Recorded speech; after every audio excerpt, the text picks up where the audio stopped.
I have been studying entrepreneurship among different cross sections of the society for many years. One of the major insights gained has been that one size does not fit all. The enterprise success or its failure has many and differing causes, developing a generalized model of entrepreneurship almost impossible. In this presentation, I would like to attempt to highlight those insights obtained through my work in Africa and Asia, mainly with rural youth and smallholder farmers. Why many youth opt for a regular job and very few attempt to break the mold and get into uncharted territory of setting up an enterprise. While it is true that non cognitive factors play a very significant role in developing entrepreneurial orientation across different business streams, what I have observed is that it is mainly the drive for achieving and self belief or self efficacy are mainly responsible for triggering the desire to venture into business. Those who prefer regular jobs over unpredictable and often risky possibility of starting a new venture are the ones preferring security and are generally very risk averse. Being too overcautious also prevents many to get into business. The struggle between opportunity and taking initiative takes the better out of them. In recent times, we have witnessed in family business situations when business is inherited by the next generation, it gets weakened mainly because the inheritors lack the passion and drive to sustain and carry it forward. While many researchers have argued that our inherited and non cognitive personality factors have nothing to do with success or failure in enterprise creation, we have found positive correlation between non cognitive factors and entrepreneurship. Of course, we need to dwell deeper and analyze the effect of the sub dimensions of these non cognitive factors. For example, it is assumed that entrepreneurs must have internal locus of control. But our research in Bangladesh of farmer entrepreneurs demonstrated the opposite. Farmers were deeply religious, prayed 5 times a day, many resigned to fate and annual onslaught of nature's fury in terms of floods, etc., and used that to derive energy for furthering their enterprise.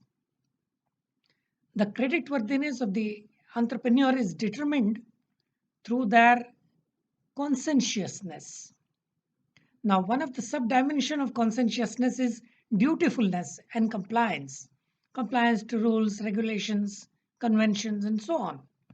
But dutifulness and compliance often clash with the drive to achieve. Scouting for opportunities has been found to be an important factor in entrepreneurship. We have observed that farmer entrepreneurs are usually very curious about new technology, curious about new varieties of seed, curious about chemically coated seeds, newer types of irrigation, new models of post harvest storage, curious about what is happening in agriculture research stations, curious about how using smartphones they can increase their knowledge, etc. etc. And this could possibly be one major difference between managers and entrepreneurs. While entrepreneurs exhibit a kind of curiosity and alertness, managers tend to follow or supposed to follow the standard operating practices as given in their job descriptions. We all know that adherence to standard operating procedures and innovativeness are two extremes of the continuum. In a typical manufacturing setup, The journey of entrepreneurship begins with writing a business plan. What are these business plans? Business plans are written documents that describe the current state and the presupposed future of a business. They usually cover various areas such as products, services, customers, competitors, industry, business strategy, operations, financial projections, and forecasts. Forecasts of future scenarios, evaluation of risks, and calculations of financial developments. Needless to add that a properly articulated business plan helps in securing funding. It helps to plot progress along the predetermined benchmarks.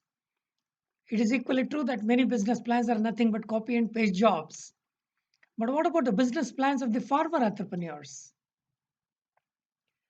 Our research has pointed out that farmer entrepreneurs shun any systematic and well documented business plan. The general perception is that it reduces flexibility and it is time consuming. Instead, we have observed farmers focusing more on arranging funds and timely garnering of inputs such as seeds, fertilizers, pesticides, etc. To them, flexibility and adaptability is more critical than following a rigid and documented plan. In any case, if at all there is a plan, it is in their heads, passed on by generations of ancestors. And indeed, this rigid mindset becomes a major bottleneck in changing their attitudes to adopt a different approach towards farming. Some scholars have termed this phenomenon of not adhering to the well laid out business plan as effectuation. The starting point in effectuation is not the goal, but goal to be achieved, but the means.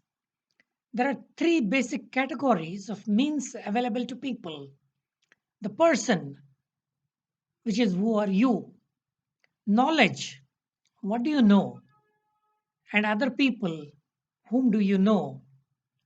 Entrepreneurs, farmer entrepreneurs, then select those effects that can be realized with the means available.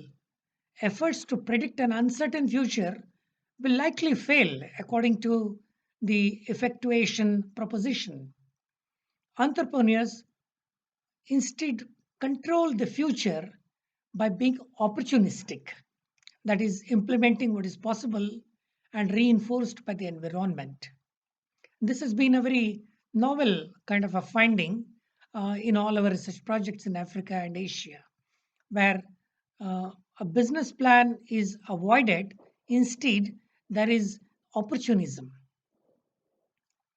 Our research concludes that farmer entrepreneurs exhibit two different approaches. Just now, I described effectuation. The other approach is known as bricolage. Bricolage, what is bricolage? Bricolage theory is credited to Levi Strauss, who was a French anthropologist who introduced the concept of bricolage entrepreneurship, as he tried to show that original people or aboriginal people were just as entrepreneurial as civilized people. He compared the bricolier to the engineer. Unlike the engineer, the bricolier would make do with the material at hand to concoct whatever tools he or she needed to accomplish a particular project as it develops. By contrast, the engineer plans ahead, gains access to all that is needed to complete a project before starting. Thus, the bricolier is seen as contrasting with the rational view, as projects are accomplished by solving problems as they emerge with whatever is available rather than what is really needed. The bricolier practices radical experimentation rather than planning ahead. The bricolage theory is mainly focused on explaining how entrepreneurship emerges in economically depressed or resource poor areas. And this is where agriculture comes into focus. The concept of making something out of nothing is the key driver of this approach. Nothing nothing here refers to underutilized resources that can be recombined into productive resources. Entrepreneurial farmers extensively resort to what is termed as retrofitting. The Indian name for retrofitting is jugaad. What is this retrofitting or jugaad? I can give example of retrofitting machines or software to be used for purposes they were not intended for in the beginning with the creation of appendages and hacks. Resources at hand are those resources that are readily available in the environment of the entrepreneur, such as their acquisition and use does not require great effort or extensive capital. Entrepreneurs that make use of resources at hand are viewed as individuals that refuse to accept the limitations of their environments. Instead, they act despite socially constructed limitations and shun standards or traditional definitions of legitimate inputs. To conclude, let me summarize my insights of entrepreneurship as seen among rural youth and farmers of Africa and Asia. While entrepreneurs exhibit a kind of curiosity and alertness, managers tend to follow the standard operative practices. We all know that adherence to standard operative practices and innovativeness are two extremes of the continuum. Scouting for opportunities has been found to be an important factor in entrepreneurship. Farmer entrepreneurs display a marked aversion to follow a well laid out business plan. Instead, we have seen effectuation and bricolage as two strategies for putting their ideas into practice.